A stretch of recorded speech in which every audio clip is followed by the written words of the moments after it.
Gay Slayer, featuring Colin Ireland. Full name, Colin Saker Ireland.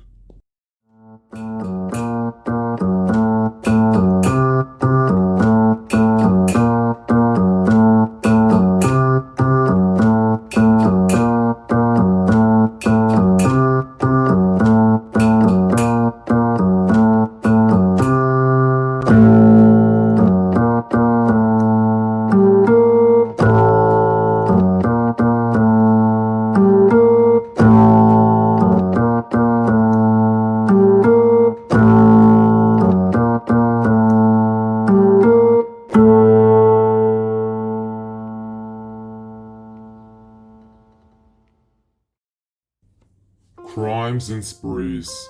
Colin's crimes involved murdering 5 men who were gay and had a homosexual identity.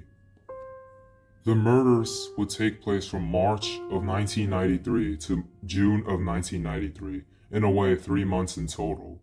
It was reported the crimes were driven by his goal, specifically his New Year's resolution, on becoming a serial killer in the year of 1993. He would usually discover his victims in the Colhenray pub, a well-known gay pub in Earl's Court, London, United Kingdom.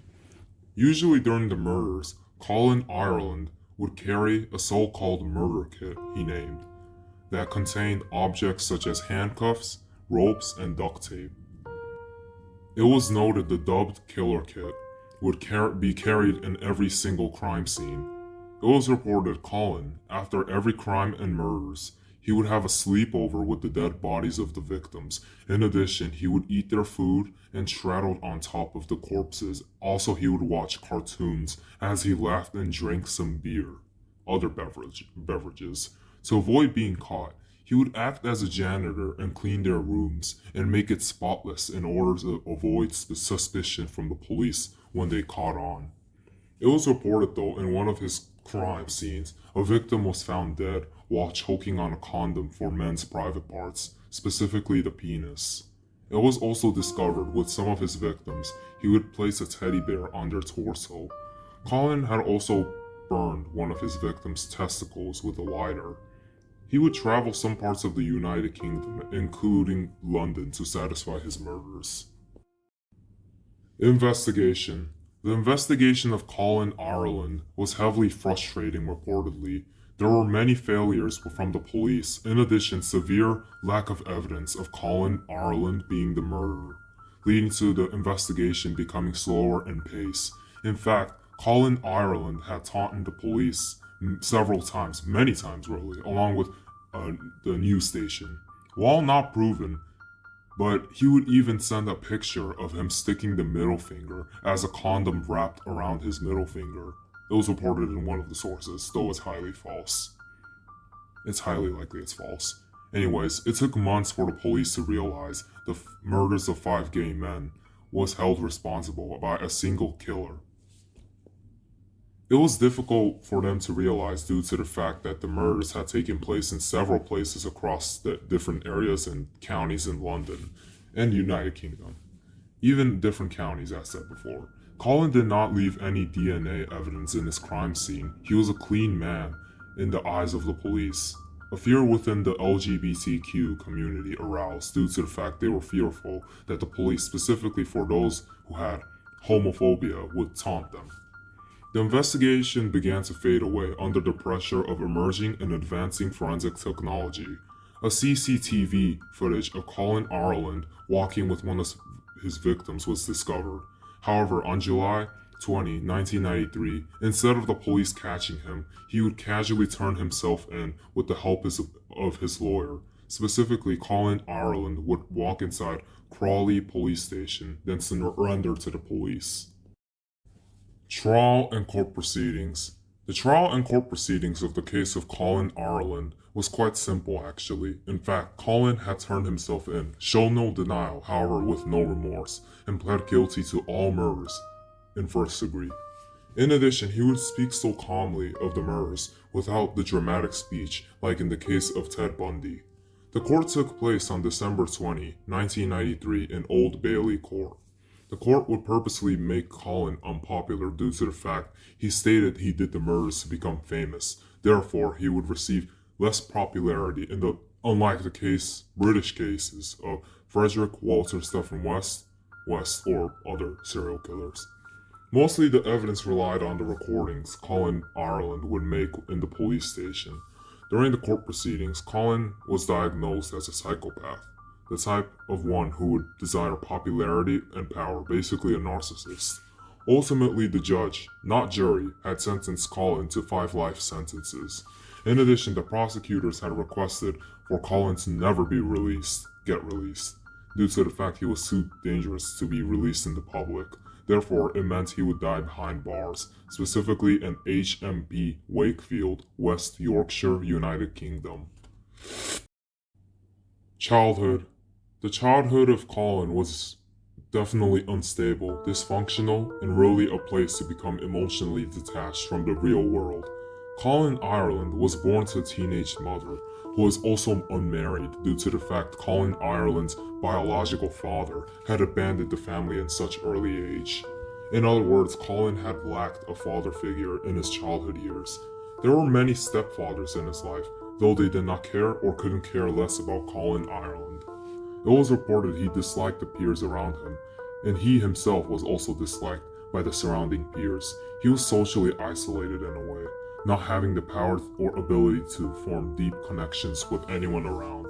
As a teenager, Colin Ireland would begin to form and arouse a desire to control others, domination in other words. Colin would step into the life of crimes, engaging in theft, stealing, as he was sent to detention centers plenty of times. However, due to the fact that habit would stick with him in adult years, he would go to prisons instead of detention centers as juvenile for underage children.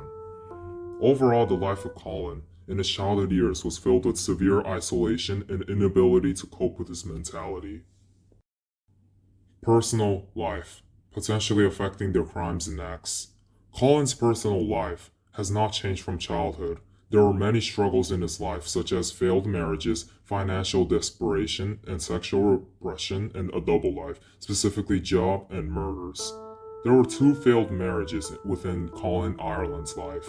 The first marriage involved a female named Joanne. However, it was short-lived due to the instability. In addition, Colin Ireland would reportedly have a cold and detached demeanor from the relationship. His second one occurred years later with Jane Young. The relationship ironically lasted for nearly a decade. However, he would abandon Jane, in addition stealing her financial wealth, leading to them never seeing each other again. It was reported Colin Ireland, even before the murders, he would go to gay pubs due to his loneliness in life. Colin Ireland was unemployed for many years, despite the occasional jobs, working as a security guard, a laborer, or an assistant, though he was fired from all of the jobs. In addition, he had dreams on becoming an army soldier, but never followed those dreams. He would then break in Christmas Eve of 1992, swearing he would become a serial killer for the year of 1993, which led to his killings that followed that following year, really in a way, in just a few months. Pivotal events. Colin Saker Ireland was born on the 16th of March, 1954 in Dartford, Kent, England. On 1954, Colin's father had abandoned the family. Between 1955 and 1966, Colin's mother also had abandoned Colin, then placed him under the care of foster care. On 1966, Colin Ireland would change his surname from Saker to Ireland. On 1971, Colin Ireland was placed in juvenile for the first time in his life. On 1975, Colin married his first wife, Joanne, however, it would soon end. On 1982, Colin Ireland would marry his second wife, Jane Young. On 1992, Colin would abandon Jane and then leave to commit his murders. On December 31st, 1992, Colin Ireland would promise himself on becoming a serial killer as a New Year's resolution. From March to June of 1993, his crimes would operate. On July 20, 1993, Colin Ireland was arrested. On 1993, December 20, Colin Ireland was sentenced to prison by the Old Bailey Court. Quotes from Colin Saker Ireland. Colin Ireland. I wondered if it could possibly be done, and actually got away with. I'm quite the reasonable human being most of the time. My personality is quite cold and calculating. I went to get a plastic bag from the kitchen and a Collier bag. I would stuck it over his head. I think in some moves I've probably done very cold what I have done it is. I went into the flat, then I tied him into the bed. I burned his testicles and said, "Give me the money!" I've gone to my balls. Very extensive handcuffs. I'll try to tie him up. I was gonna have him show his PIN number to me, then I strangled him. Both the occasions, I had a wonderful time with the killings. I was asleep, then listened to the radio.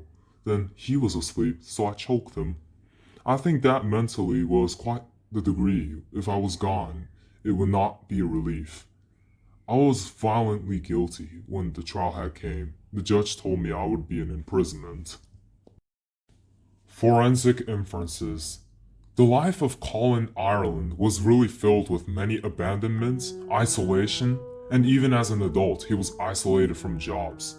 As said before, he was often fired and really had no friends.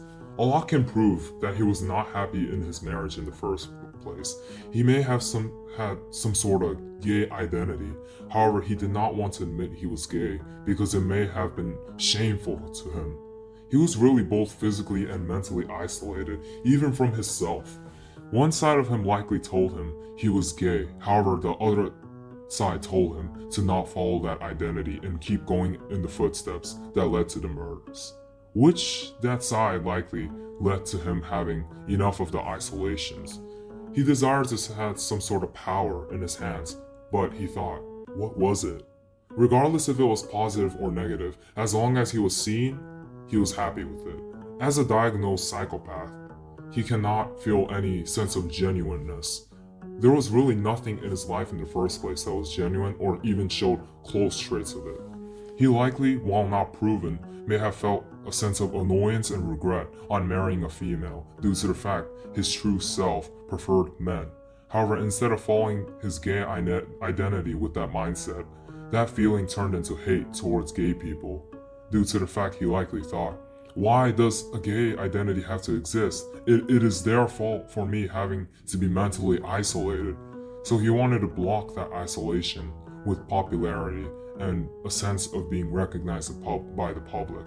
Overall, the motives and the murders was shaped by isolation, hate, and the developing psychopath. It is really tragic, but it's his mistakes. Legacy and impact. The case of Colin Saker Ireland gave birth to the police officers who were gay, lesbian, and other identities aside from straight.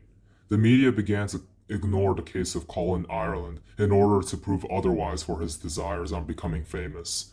The case of Colin Ireland was one of the serial killer cases that involved homophobia. The case of Colin Ireland left a sense of dark weight within the LGBT community in Britain. The police, even in recent years, still make the same mistakes that they did during the case of Colin Ireland. Till this day, people struggle to accept their homosexual identity, similar to how Colin Ireland couldn't accept